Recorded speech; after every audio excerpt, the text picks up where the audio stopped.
ஓம் ஸ்ரீ கருப்பண்ணசாமியே போற்றி போற்றி போற்றி. என் அன்பு குழந்தையே, உன் அப்பன் இன்று உன்னுடைய ஜாதகத்தினை கணித்து கொண்டு வந்திருக்கிறேன். என் குழந்தையின் வாழ்க்கையில் சில நாட்களாக நடக்கின்ற விஷயங்கள் உன் மனதிற்குள் மிகப்பெரிய குழப்பத்தை ஏற்படுத்தி கொண்டு வருகிறது. இந்த விஷயங்கள் எல்லாமே வாழ்க்கையில் உன்னை முடக்கி வைத்திருப்பது போன்ற ஒரு எண்ணம் வந்துவிட்டது. நீ எந்த ஒரு காரியத்தை எடுத்தாலும் அதில் 1000 தடங்கல்கள் வருகிறது. புதிதாக எதையாவது ஒன்றை செய்தாலும் அதிலும் கஷ்டங்கள் உன்னை வாட்டி எடுக்கிறது. இந்த சூழ்நிலையில்தான் என் பிள்ளைக்கு நம்முடைய ஜாதகத்தில் ஏதேனும் இருக்குமோ என்றும் நமக்கு இப்பொழுது நேரம் சரியில்லையோ என்றும் சந்தேகம் வந்து விட்டதல்லவா? அதனால் என்னுடைய குழந்தை தன்னுடைய ஜாதகத்தை பார்க்க வேண்டும் என்று கிளம்பி விட்டாய். உன் அப்பன் அதை உணர்ந்து விட்ட காரணத்தினால்தான் இப்பொழுது நானே உன் ஜாதகத்தினை கணித்து சொல்லிவிட வேண்டும். என் குழந்தையின் மனதில் இருக்கின்ற அத்தனை குறைகளையும் தீர்த்துவிட வேண்டும் என்றுதான் உன்னை காண ஓடோடி வந்திருக்கின்றேன். என் தங்க பிள்ளையே, உன்னுடைய கருப்பண்ணசாமி என்னால் உன்னை பற்றி முழுவதுமாக அறிந்து கொள்ள முடியும் அல்லவா? உன் மீது அதிகமான அக்கறை கொண்டிருக்கிறேன் அல்லவா? என் செல்ல பிள்ளையே, இப்பொழுது நீ மனதிற்குள் ஒரு மிகப்பெரிய குழப்பத்தை சுமந்து கொண்டிருக்கிறாய். அதை உடனே தெளிவுபடுத்த வேண்டியது உன் அப்பனின் கடமை அல்லவா? என் தங்கமே, அதற்காகத்தான் அப்பன் இப்பொழுது உன்னை காண்பதற்காக வந்து கொண்டிருக்கிறேன். நான் உன் முன்னால் நிற்கிறேன் என்றால் என் செல்ல குழந்தையே, நீ ஒன்றை புரிந்து கொள்ள வேண்டும். அது என்ன தெரியுமா? இந்த கருப்பன் உனக்காக வந்திருக்கிறேன். எனக்கென்று எத்தனையோ வேலைகள் எல்லாம் இருக்கும் பொழுது என் செல்ல குழந்தைக்கு ஒரு நல்ல மனத்தெளிவை கொடுத்து விட வேண்டும் என்ற ஒரே ஒரு காரணத்திற்காக மட்டும்தான் உன்னை தேடி நானாகவே வந்திருக்கிறேன். என் குழந்தையே, இப்பொழுது உன்னுடைய ஜாதகம் என்னுடைய கையில் இருக்கின்றது. உனக்கு என்ன செய்ய வேண்டும் என்று உன் அப்பன் கணித்து விட்டுதான் இப்பொழுது வந்திருக்கின்றேன். இனி உன் வாழ்க்கையில் என்ன நடக்கும் என்பதையும் அப்பன் தெரிந்து வைத்திருக்கிறேன். என் தங்க பிள்ளையே, நான் சொல்வது போல உன்னுடைய வாழ்க்கையில் சில விஷயங்கள் நடக்கத்தான் போகிறது. அதை நீ முன்கூட்டியே தெரிந்து கொண்டு அதன்படி நீ நடந்து கொள்ள வேண்டும். இப்பொழுது உன் மனதிற்குள் இருக்கின்ற எண்ணங்கள் என்ன தெரியுமா? நமக்கு மட்டும்தான் வாழ்க்கை இப்படி நடந்து கொண்டிருக்கிறது. என்னாலும் நம் வாழ்க்கையில் மட்டும் நமக்கு எதுவுமே சரியாக நடக்கவில்லை. எப்பொழுதும் நம்மை சுற்றி பிரச்சனைகள் அதிகமாக இருந்து கொண்டே இருக்கிறது. ஒரு பிரச்சனை முடிந்து விட்டது என்றால் திரும்பி பார்ப்பதற்குள் இன்னொரு பிரச்சனை ஆரம்பித்து விடுகிறது. இந்த பிரச்சனைகள் எல்லாம் யார் மூலமாக எப்படி வருகிறது என்றே தெரியவில்லை. எந்த ஒரு செயலை தொடங்கினாலும் ஆரம்பத்திலேயே யாராவது ஒருவர் வந்து எதிர்மறையாக பேசி அதற்கு முட்டுக்கட்டையாக நின்று விடுகிறார்கள். நிம்மதியாக சாப்பிடவும் முடியாமல், நிம்மதியாக தூங்கவும் முடியாமல், எந்த வேலையையும் முழு மனதோடு திருப்தியாக செய்ய முடியாமல் நீ குழப்பத்தில் நின்று கொண்டிருக்கிறாய்.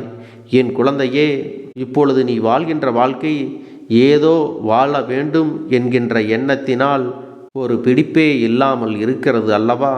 உன்னுடைய ஜாதகத்தில் என்ன இருக்கிறது என்பதை அப்படியே சொல்லிவிடுகிறேன்.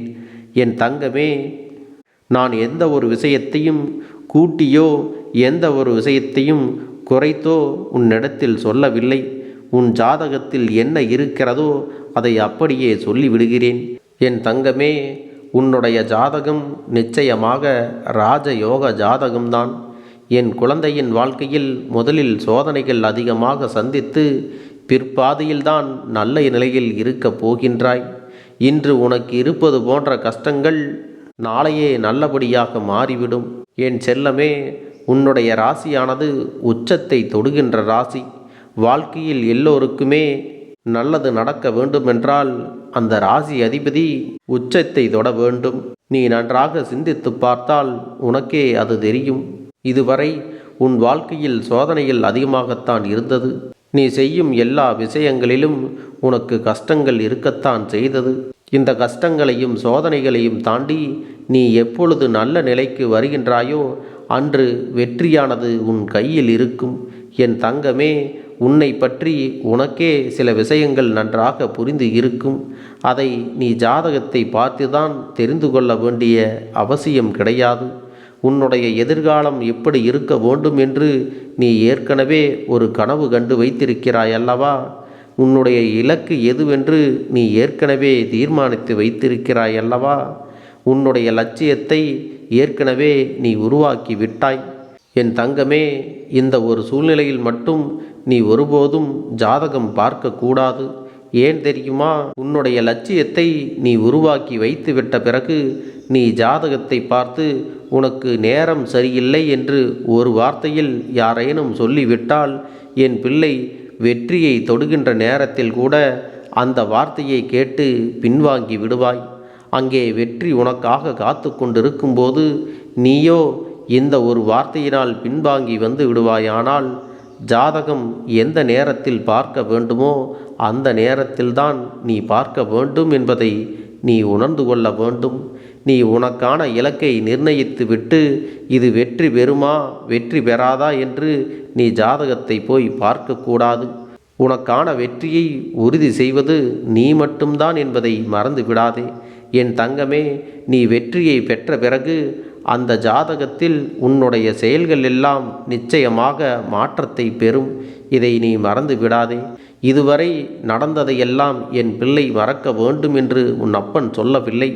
நடப்பது எல்லாம் உனக்கு மட்டும்தான் நடக்கிறது என்று நினைக்காதே. உன்னை விட எத்தனையோ பேர் அதிகமான பிரச்சனையில் இருக்கின்றார்கள்.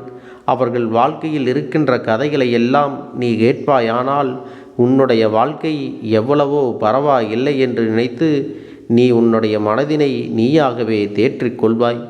ஒவ்வொருவருக்கும் ஒவ்வொரு விதமான கஷ்டங்கள் எல்லாம் வாழ்க்கையில் வந்து கொண்டுதான் இருக்கிறது.